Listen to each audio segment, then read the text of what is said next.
2022 жыл балалар жылы. Осыған орай Арыс қаласында балалардың ой қиялын дамытатын түрлі шаралары ұйымдастырылып жатыр. Солардың бірі жас натуралистер, техниктер, туристер станциясы ұйымдастырған табиғат аясындағы спорттық шара.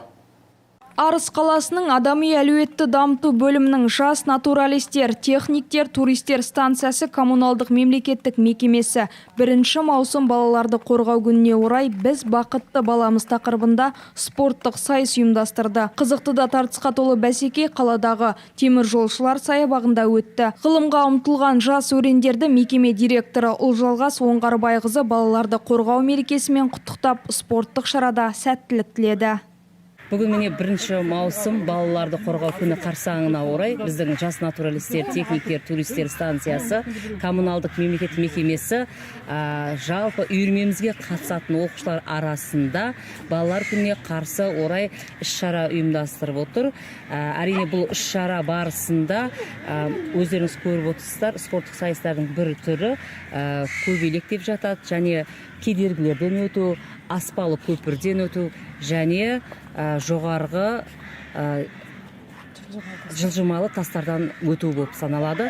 Қазір балаларымыз өте көңілді, көтеріңкі көңіл күймен келуде. Іс-шара соңы үлкен додаға айналайын деп тұр. Осы жарысымызда озған, ұтқан оқушыларымызды әрине марапаттаймыз, және озған командаға біз Түркістан қаласына экскурсия жасауға жолдама берсек па деп отырмыз.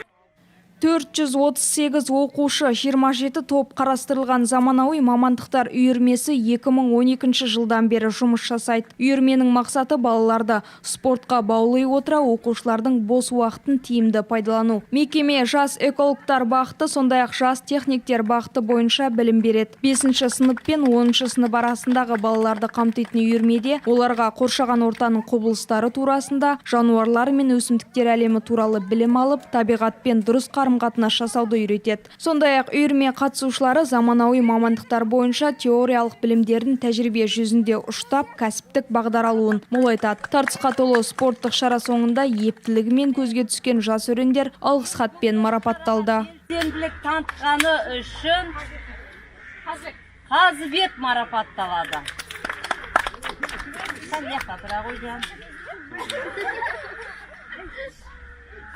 21 ғасыр білім ғылымның техниканың күшті дамыған кезі.